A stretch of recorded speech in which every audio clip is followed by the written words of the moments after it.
नमस्ते। आज हम बात करने जा रहे हैं अपने विशुद्धि चक्र के विषय में। यह चक्र हमारे गले के बीचों बीच कॉलर बोन से थोड़ा सा ऊपर स्थित होता है। यह वह स्थान है जहां पिंगला और ईडा नाड़ियां सुषुम्ना नाड़ी के साथ अपना स्थान परिवर्तित करती हैं, अर्थात 3 प्रमुख नाड़ियों का संगम स्थल है यह विशुद्धि चक्र। इस चक्र के कमल रूपी फूल का रंग हल्का नीला या फिरोजी होता है। इस रंग में जो फ्रीक्वेंसी या कंपन होता है वो होता है 196.0 हर्ट्ज। वही कंपन इस चक्र में भी होता है। इस चक्र का तत्व ध्वनि या साउंड होता है।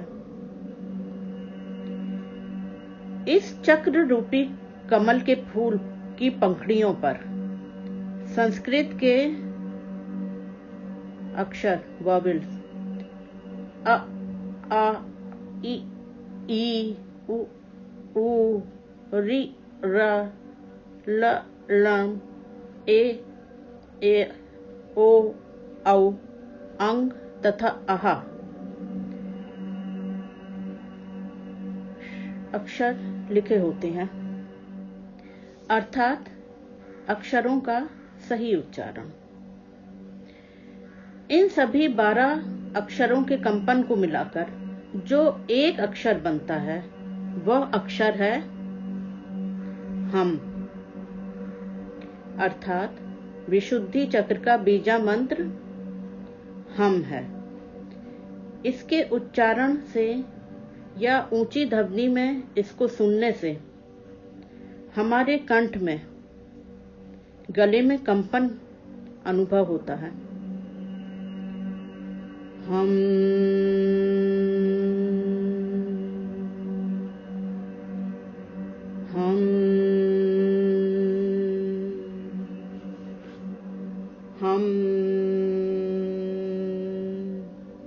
आपने कंपन अनुभव किया होगा।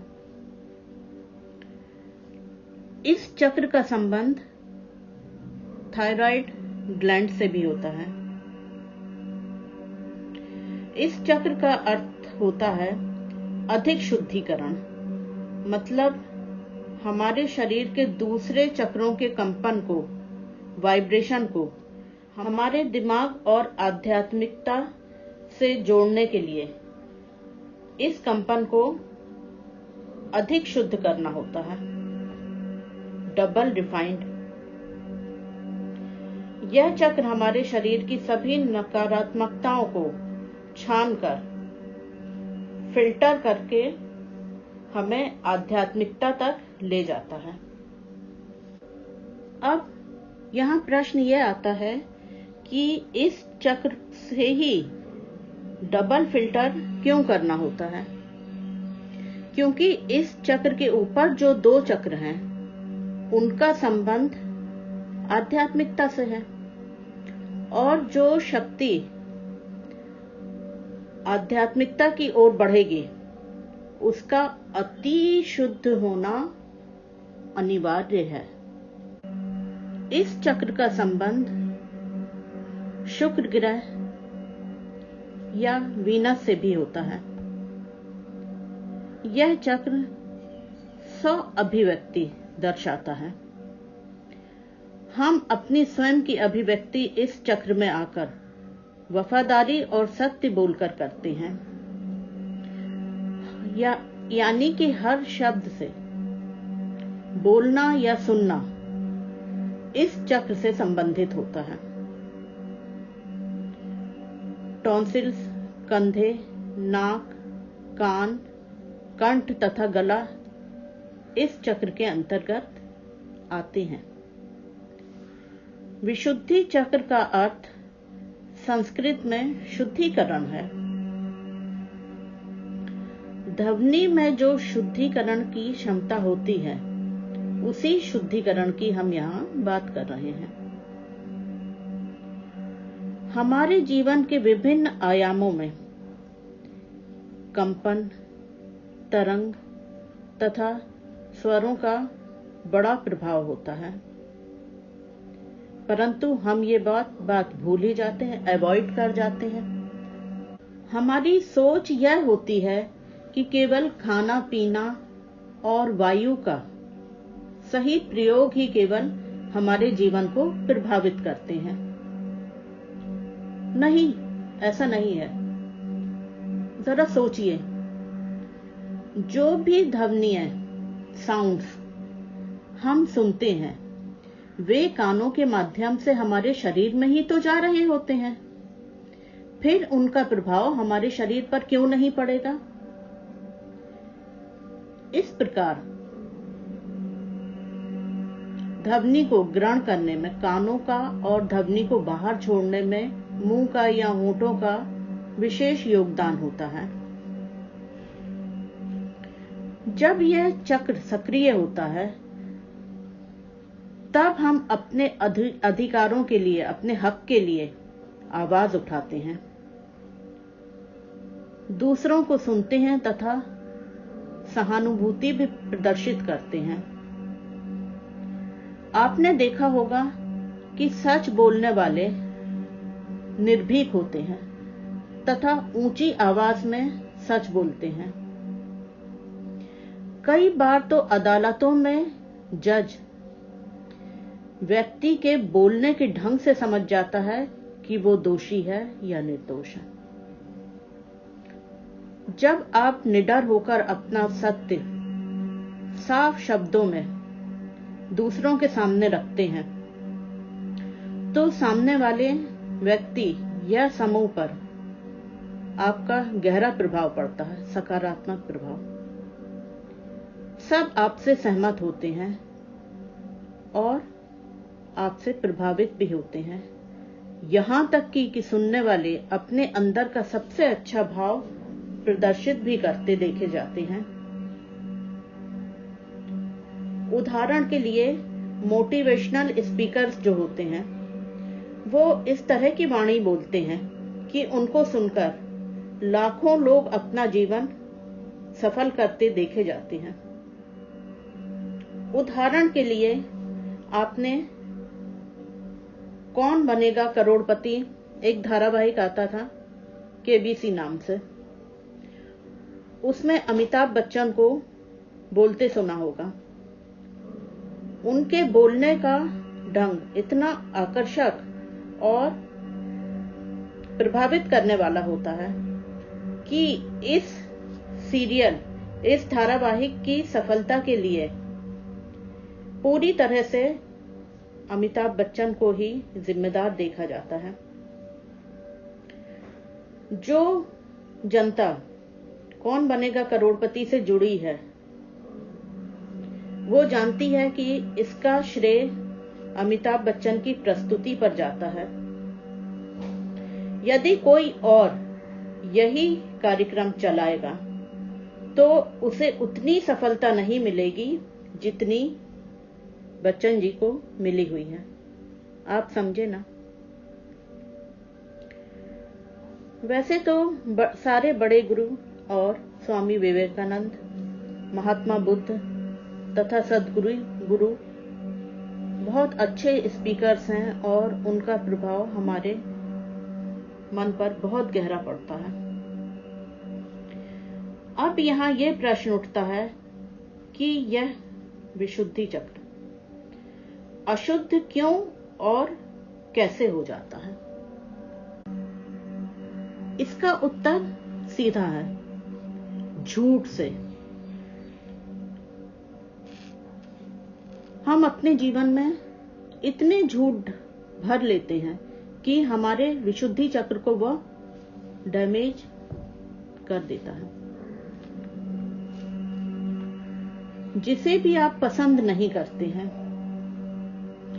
उससे लाइकिंग का, पसंदगी का झूठा प्रदर्शन मत करें।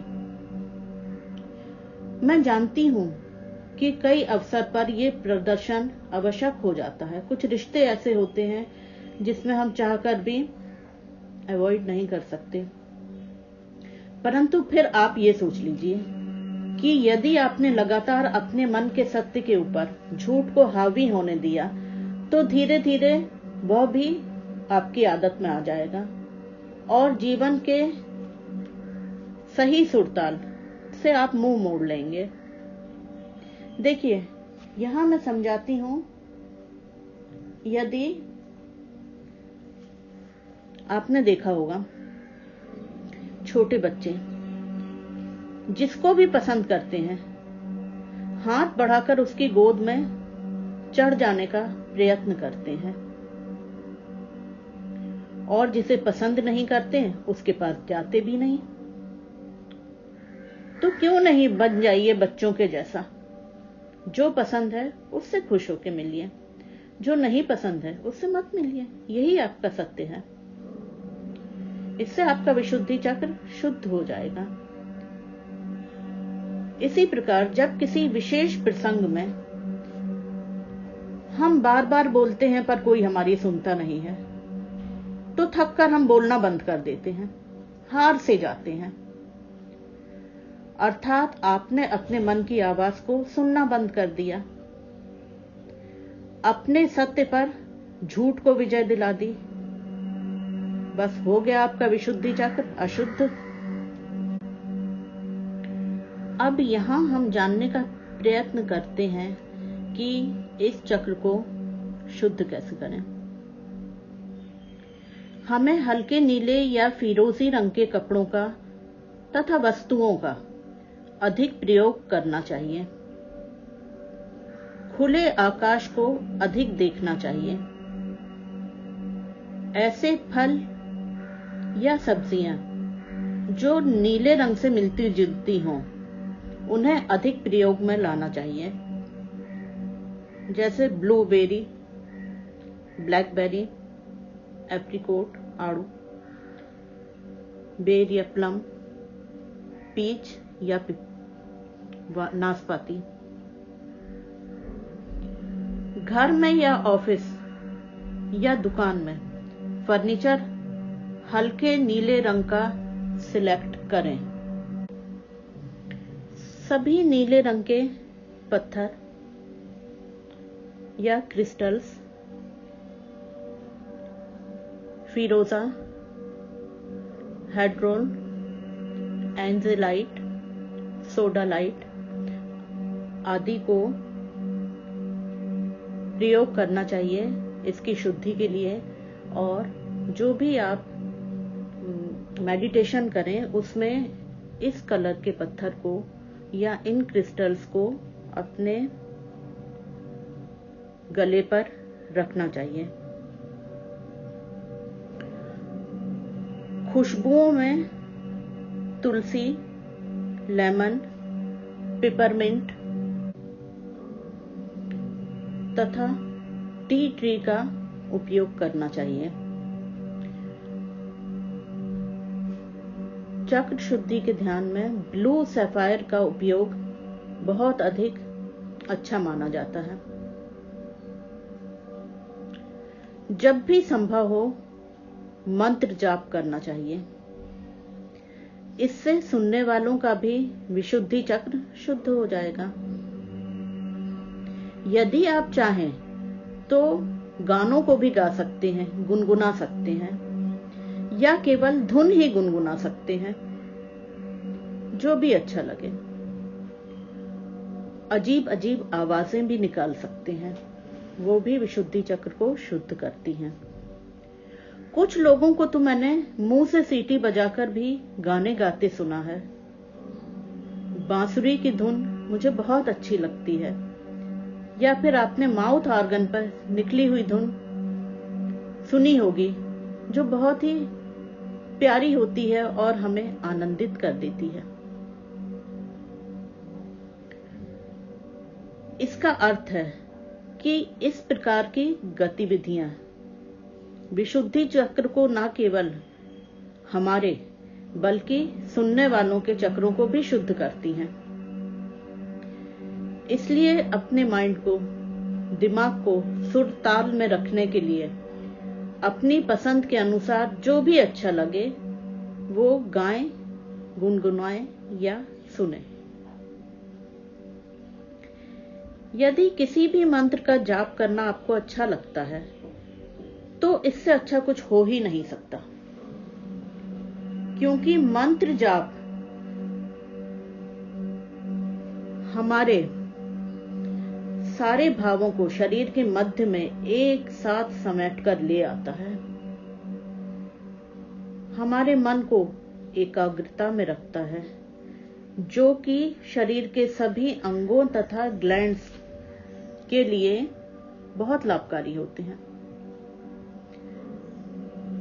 मंत्र जाप में बोले गए शब्द हमारे मन को ऐसे प्रभावित करते हैं जैसे कि किसी सोते हुए व्यक्ति को थपथपाकर जगाना। सभी नकारात्मक कंपन को निष्क्रिय कर देते हैं और ऊंचे सकारात्मक कंपन को हमारी ओर ले आते हैं ये मंत्र जाप। इससे हमारे जीवन में सामंजस्य, बैलेंस आता है। जीवन के लिए हमारा एक्शंस, हमारी गतिविधियां बदल जाती हैं। यहां एक बात और बोलना चाहूंगी कि प्रत्येक चक्र का बीजा मंत्र उस चक्र के तत्व को ऊर्जा देता है, अर्थात हमारा जो चक्र वीक है, कमजोर है और हमें उसको बल देना है, तो हम उसका बीजा मंत्र बार बार दोहराते हैं। इस प्रकार वह चक्र शक्तिशाली हो जाता है। अब ध्यान दीजिए कि अपशब्दों में या झूठी बातों में, गंदी बातों में बहुत धीमा कंपन होता है, उनका वाइब्रेशन बहुत धीमा होता है और सच्चाई से बोली गई अच्छी बातों का कंपन ऊंचा होता है। इस कारण से प्रयत्न करें कि सदैव ही अच्छी बातें आपके कानों में सुनाई दें। इसके दो लाभ होंगे।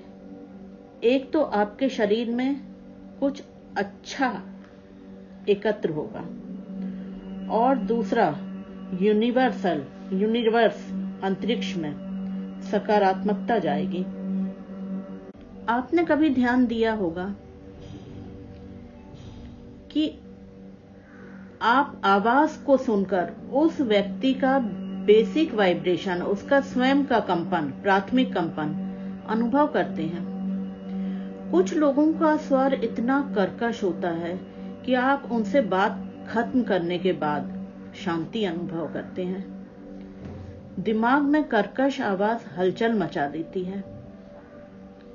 वहीं सही शब्दों का उच्चारण करके बोले गए मधुर शब्द हम बार बार सुनना चाहते हैं।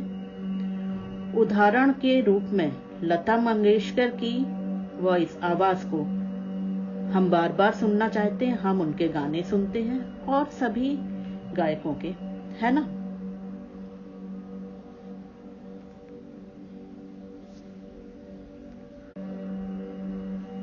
अभी मैं आपको एक परामर्श देती हूं कि अच्छी बातें बार बार सुने और अपशब्द यदि कभी सुनने में आए तो उनको सुनकर भी अनसुना कर दें। आवश्यक नहीं है कि हर चीज हम अपने अंदर डालें। ऐसी बातों का जवाब भी मत दें और ध्यान भी मत दें ऐसी बातों पर। देखिए, जब कोई गंदी चीज, जिस चीज को आप जानते हैं बहुत गंदी चीज है, वो आपकी तरफ बढ़ाता है कि लो, हाथ में लो, तो आप नहीं लेते, मना कर देते हैं। तो हम गंदे शब्दों को क्यों अपने अंदर जाने देते हैं? उनको अवॉइड करिए या सुनकर अनसुना करिए। विशुद्धि चक्र को शुद्ध करने के लिए हमें नियमित रूप से मंत्र जाप करना चाहिए, ध्यान करना चाहिए तथा योगासन करना चाहिए। हलासन, मत्स्य आसन, शोल्डर स्टैंड, सर्वांगासन, सिंहासन तथा अपने हेड को रोल करने वाले सभी योगाभ्यास अधिक और नियमित रूप से करें। सोचिए, सत्य की सीमा केवल विशुद्धि चक्र ही नहीं है, ये हमारे सभी चक्रों को प्रत्यक्ष रूप से प्रभावित करता है।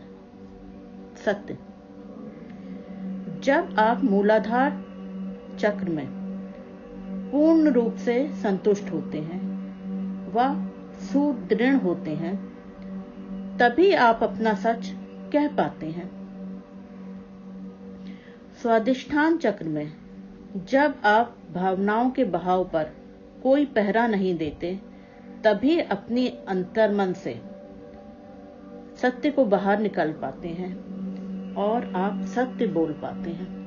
पुनम चक्र शुद्ध होता है, तभी आप अपनी शक्ति को, पावर को क्लेम करते हैं, दावा करते हैं तथा सत्य के साथ उठ खड़े होते हैं प्रगति की ओर। अनाहत चक्र जब बैलेंस होगा तो आपके अंदर की सभी ध्वनियां एकत्र होकर, एक होकर सामने आएंगी, जिसे हम सत्य की ध्वनि मानते हैं। आज्ञा चक्र में जो भी सोच, विजन या दृष्टि आएगी, उसी को हम विशुद्धि चक्र में सत्य का विश्वास करके बोल पाएंगे। अंत में सहस्रारा चक्र तो अपार ज्ञान और सत्य की समाधि है। इस चक्र में आकर हमें अनुभव होता है कि जब सत्य सबसे सर्वोपरि है तो झूठ का क्या काम, और वो झूठ को निकाल फेंकता है। इससे विशुद्धि चक्र से हमारे जीवन में बड़ा तालमेल, सामंजस्य आता है। जब यह चक्र अल्प सक्रिय होता है तो हम अपनी बात बोल नहीं पाते, हीन भावना के कारण। जब हम बोलेंगे नहीं तो दूसरे सुनेंगे कैसे, और सुनेंगे नहीं तो कोई समझेगा कैसे। तो अल्प सक्रियता के केस में केवल सोचते हैं, बोलते नहीं हैं। यदि बोलते हैं तो अटक अटक कर बोलते हैं, बार बार बीच बीच में थूक गुटकते हैं। बोलते समय हाथों में पसीना आता है, चक्कर से आते हैं, मन बेचैन हो जाता है। इस अवस्था में अनाहतता चक्र से वायु का सही प्रवाह नहीं हो पाता और हम हाँफने लग जाते हैं और बार बार भूल जाते हैं कि बोलना क्या है। इस तरह के लोग कम बात करते हैं और यदि कोई संदर्भ आप प्रारंभ भी कर देते हैं तो वे सुनकर हाँ हूं में ही जवाब देते हैं और प्रयत्न करते हैं कि टॉपिक को जल्दी से जल्दी खत्म किया जाए। यदि कुछ बोलते भी हैं तो अपने बचाव में ही कुछ शब्द बोलते हैं, हीन भावना के शिकार होते हैं। जो भी सोचते हैं वह बोलना तो दूर, लिख भी नहीं पाते।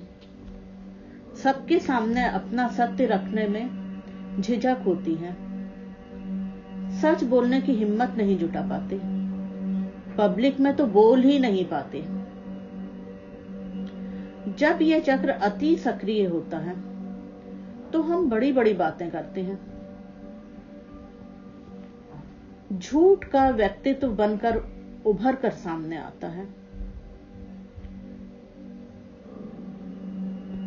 धोखेबाजी के काम करते हैं, फ्रॉड समझे जाते हैं। अपनी इच्छा से, अपनी पसंद से कोई अलग ही काम करना शुरू कर देते हैं। जब कभी वर्क प्लेस पर, जहां आप काम करते हैं, जब सताए जाते हैं या किसी प्रकार का हरासमेंट होता है, तो वह सच भी परिवार से या दूसरों से छुपाते हैं। ऊंची आवाज में, कर्कश आवाज में बात करते हैं। सही जगह पर गलत बात करते हैं। सही बात को अगर गलत टोन में कही जाती है तो वो भी तो गलत है ना। दूसरों की बात काटकर अपनी बात करना इनकी आदत होती है। खुद को ही सही साबित करने में जुटे रहते हैं और मुद्दे से हटकर कोई और ही बात करने लगते हैं। यह सब लक्षण है अति सक्रिय विशुद्धि चक्र के। इस चक्र के असंतुलित होने के कारण गले, कान, नाक, मुंह और कंठ से संबंधित सभी रोग उत्पन्न होते हैं। मुंह में छाले पड़ना, हकलाना, खुरखुरी या टंकारी आवाज में बोलना जैसे लक्षण सामने आते हैं। थायराइड ग्लैंड का अति तथा अल्प सक्रिय होना भी विशुद्धि चक्र के असंतुलित होने का लक्षण है। इस प्रकार आप समझ गए होंगे कि हमारा विशुद्धि चक्र बोलने और सुनने पर ही आधारित है। आप क्या बोल रहे हैं यह बात मायने नहीं रखती। मायने यह बात रखती है कि आपके सुनने वाले आप पर कितना विश्वास करते हैं तथा आपकी बात को समझते व ग्रहण करते हैं। यदि आपको मेरी बात समझ में आई हो तो लाइक का बटन दबाकर मुझे सकारात्मक ऊर्जा दें तथा यदि चैनल को सब्सक्राइब नहीं किया हो तो कृपया सब्सक्राइब करें और उन दोस्तों और संबंधियों के साथ शेयर भी करें जिनको इस जानकारी की आवश्यकता है। धन्यवाद।